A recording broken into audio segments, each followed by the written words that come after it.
in feasibility, we are going to try to understand some of the things that are important for us when we are starting our business, and then or when you have a new business concept whilst you are doing you are managing your business. What do you do about it? So we'll talk about feasibility studies. Now, before I start, I'll try to situate our learning into understanding who an entrepreneur is.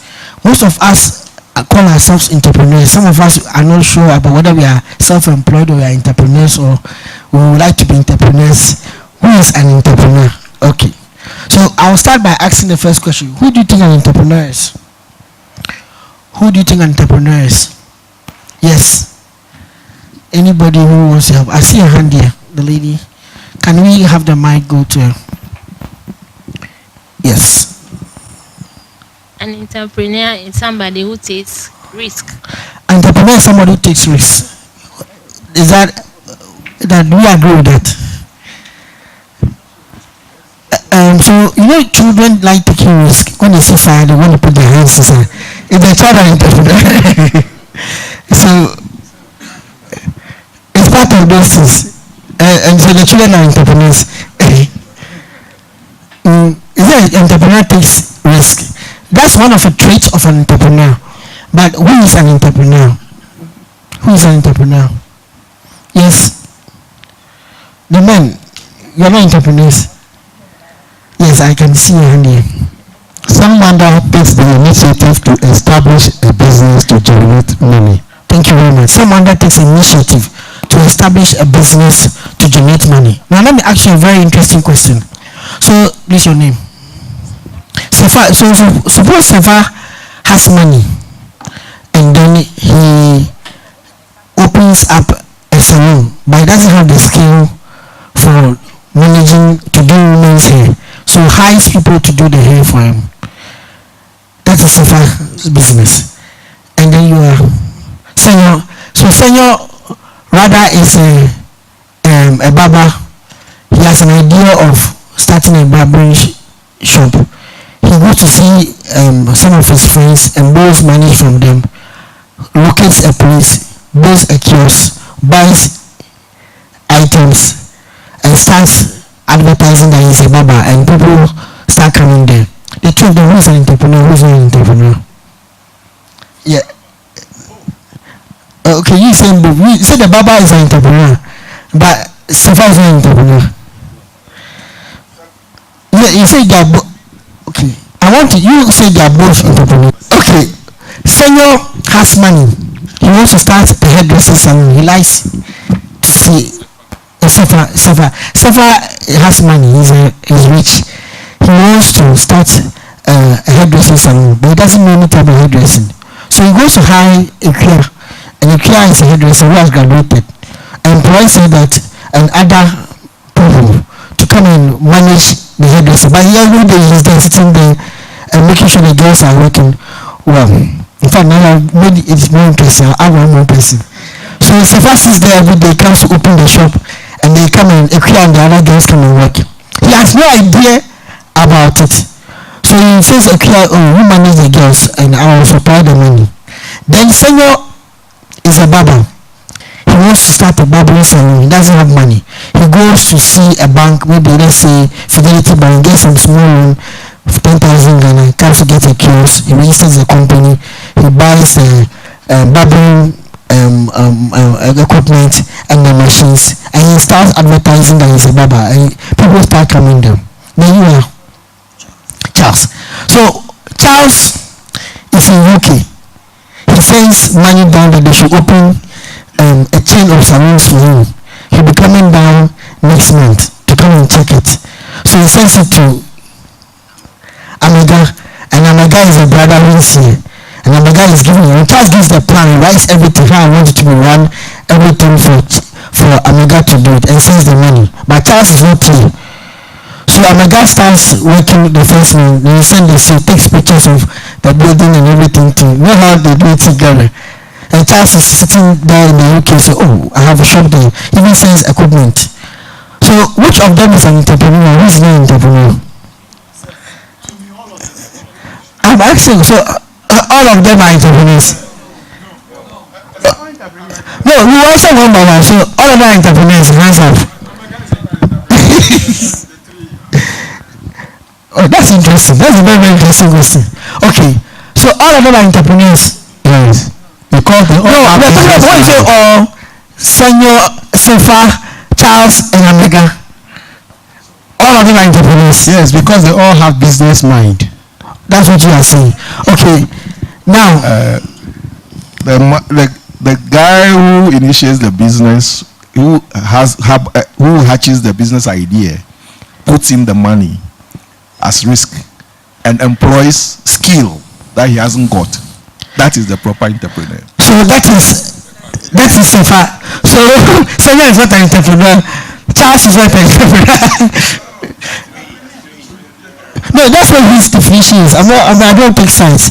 Okay, which other view? Charles, you have a view. Charles says that Senior is an entrepreneur. Can you explain why? I think an entrepreneur, regardless of whether you have a skill or not, so long as you conceive the idea of starting up something, that makes you an entrepreneur. And that makes you the business owner. In short, the owner of the business is the entrepreneur, regardless of whether you have a skill or not. If you want to include a risk factor too, fine. Okay, I think you said something here that I want to try and clarify. First of all, Senior is an entrepreneur because he has an idea, he has the money, he takes the risk. Ikuya is not an entrepreneur in this case, but Ikuya can be an entrepreneur in future. She can leave Senior and go and start her own business. Sorry, can you say far? Now, Senior is an entrepreneur. He has the idea, but he doesn't have the money, like what you're saying. But he has the passion. So he can go and see somebody who has money and he just asks for the loan and then come and use it in his business. The person who is giving the loan at that point in time is not an entrepreneur. Maybe he's an entrepreneur for giving loans. If he has a savings and loans company, then maybe he's an entrepreneur in that sense. But for barbering, he's not an entrepreneur. Then Charles, who is not in Ghana, he's in UK, has an idea, writes a plan down, sends it down from Omega to implement. He's also an entrepreneur. He has a concept, he has an idea, he sends the resources. Being an entrepreneur does not mean you should sit at the shop every day. So far as the enterprise can bring people together, resources, and create value for you, and you have taken the risk for that value creation, is you are doing well. But sometimes the confusion you have is that then you have an entrepreneur, you have a business manager, and you have the owner. Now, the owner can be very, very fluid definition. Let me start with the manager. The manager is a person who is sitting there like a queer, looking at the day and day affairs. I hope you understand what I'm trying to say. If you go to a Lebanese shop, you said they are always sitting there. They are the owners and they are the managers at the same time, supervisors of everything. Good. So that one is very clear. So a manager might not be an owner. A queer is not an owner, but he's a manager. I hope you understand what I'm trying to say. Now, a mega may not be a manager. He may be the person who has been given the money to actually employ a manager for the shop. He is just a person who is the representative and has he has been given the legal right to operate the business in the name of it of Charles. But he may employ managers, especially when you don't have the skill for you to do that. Now, someone like Senior, who is the barber, is both the manager, he's the owner, he's the director, but he might not be the financier. With Charles, he's a financier, he's the owner, he's not the manager.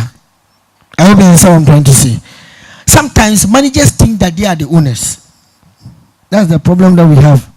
So after some time, they think that they own the company because they have been managing the company for you. And sometimes an owner may be somebody who inherited it. He has no idea about the company.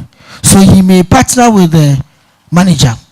And in some companies too, a manager may work and then future buy the company that he's been working in, or it may be even be willed to him. So all these things can change as the company grows over the years.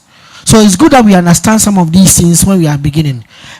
All entrepreneurs are not bosses, but they may own the business. Sometimes he may not be the day-to-day boss there. He may be the boss of the manager alone, but he may not even show up. Some people even are working in companies that they don't even know the owner. They only meet the manager. You may not know the owner. You may know. When I came to this hotel, the first question I asked is, who is it for? I hope you understand what I'm trying to say. Then they started telling me that, who is it for? What do you mean by who is it for? It can be a very big definition in terms of who is it for. Is it the person who put his money into it? Or is it the person who actually built it? Or somebody who had the idea in the land? I hope you understand what I'm trying to say. Because sometimes it might be a partnership. I bought my land, you bought the money. Somebody bought the idea. Or it could be that somebody bought the money, but somebody went to bring a partner who knows how to build hotels and manage hotels. So sometimes when you say owner, it becomes very, very, very fluid in that kind of definition. But one good thing that we can say about entrepreneurs is entrepreneurs create enterprises. They are creative, they create enterprises. But no, they are not just creative, they are also be able to create. You see, creativity is ability for you to create new things in your mind. You can create it. Yeah. Innovative is meaning that you are doing that new thing that you have created in your mind. You are putting it on paper, making it much more of a physical form. The entrepreneur is the one who is able to be creative, establish the innovation, but makes money whilst doing it. I hope you understand what I'm trying to say. The entrepreneur makes money whilst he's doing it. If after some time you are not making money from your enterprise, you may close down. You're not a successful entrepreneur. A successful entrepreneur will create money or create value whilst he's doing the particular business that he's doing. So the actual word entrepreneur comes from the word entrepreneur, which means that one who undertakes. That is a manager. That's how the French people see it. But in to be specific, it means that the one who gets things done. He gets things done. So entrepreneur cannot be in your head. It cannot be in your mind. So far as Senor had a thing in his mind that I one day be a barber, if he has not taken the initiative to look for space, to look for resources, to establish it, it's still in his head that he's an entrepreneur. Nobody will see him as an entrepreneur. Many of us have ideas that are still in our head. And that's why we are discussing feasibility today. The reason why we have it in our minds, in our heads, is that sometimes we have not taken the risk to start it. So the ideas is in our head. And I think that most of the time, some of the ideas have been there. The one morning you see that the other guy has started it. They say, this thing I also had the idea. But you are not an entrepreneur. The person who is an entrepreneur has actually made it happen. So an entrepreneur has to make it happen. And if you have any idea that you have not yet made happen, you are not an entrepreneur you have not built an enterprise around it, then you are not yet an entrepreneur in that field. You can be an entrepreneur in another field. But let me also appreciate something here. Entrepreneur school can be also grow. Somebody can start a cassava farm, even win the best cassava farmer in the locality. But after some time, everybody gets into cassava. So then he moves to realize that there are schools in the area, so he wants to do Gary and start supplying to Ula and other schools around. Then after that, everybody jumps into Gary, then he moves to starch. That is an entrepreneur who is forward thinking and being able to understand and scan the environment and change as it happens, respond to change as it happens. It means that one morning Charles can come to Ghana and realize that the business that he gave to Amega to start, it is not as lucrative as it was when they began. So he may want to change it from a salon to maybe a school for salons, a school for hairdressers, because he has the equipment. Maybe the school for hairdressers, because that one is because now he has made name. Now instead of just running a salon, he wants to add a school, so start teaching, get accreditation for certificate courses in hairdressing. So sometimes one thing an entrepreneur has to do is that he has to try to look around and test whether new ideas are feasible, are possible for the business. And that is what we'll try to look into today. An entrepreneur is not a person who does I wish. It's a person who does I will. An entrepreneur is a person who creates the door when the door doesn't even exist. I hope you understand what I'm trying to say. He's a person who creates the door when the door doesn't even exist. Okay. So now let's look at feasibility in entrepreneur. Because entrepreneurship starts with the ideas in people's mind, we need to be able to know whether the idea we have in our mind is possible. So Feasibility is the process that tests a business concept or idea and allow the entrepreneur to decide whether a new business concept has potential. Now, remember that it said it allowed the entrepreneur. That means the person who has the willingness to take the risk. I didn't say it allows somebody who is thinking. I said it allows the entrepreneur. So I'm not talking to the right audience. So when we say feasibility analysis, it means that analyzing that concept in your mind, has it got opportunity of creating value? And can it be sustainable? Analyzing that concept in your mind, has it got opportunity of creating value? And can that value be sustainable? I know, let me just go around the room. What idea do you think that if you try to turn it into a business in whole here, will not be sustainable? I'm not talking about what will be sustainable. I want what will not be sustainable. Some things are very nice, but you know that it cannot work here. What are some of the ideas? Can anybody help me? Or everything will work here? Salt production. Why? Because of the environment. The weather will not help you.